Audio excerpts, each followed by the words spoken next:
தக்காளி சந்தகை எப்படி செய்யலான்னு பார்க்கலாம் வாங்க. அதுக்காக ஒரு பாத்திரத்தில் ஒரு 3 ஸ்பூன் எண்ணெய், கொஞ்சமாக கடுகு உளுந்தம்பருப்பு போட்டுக்கலாம். உங்களுக்கு தேவையான அளவு கடலப்பருப்பு போட்டுக்கோங்க. நான் 1 ஸ்பூன் போட்டிருக்கேன்.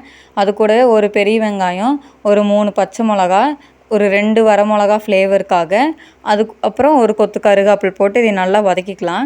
இது நல்லா வதங்கினதுக்கப்புறமா ஒரு 5லேருந்து 6 மீடியம் சைஸ் தக்காளி கட் பண்ணி வச்சுருக்கேன். அதை ஆட் பண்ணிக்கலாம். இது ஒரு கலக்கிட்டு இது கூட தக்காளி வதங்குறதுக்காகவும் சந்தகை அதுக்கும் சேர்த்தே நம்ம 1 ஸ்பூன் உப்பு ஆட் பண்ணிக்கலாம். பார்த்துட்டும் கூட கடைசியில் செக் பண்ணிவிட்டு போட்டுக்கலாம்.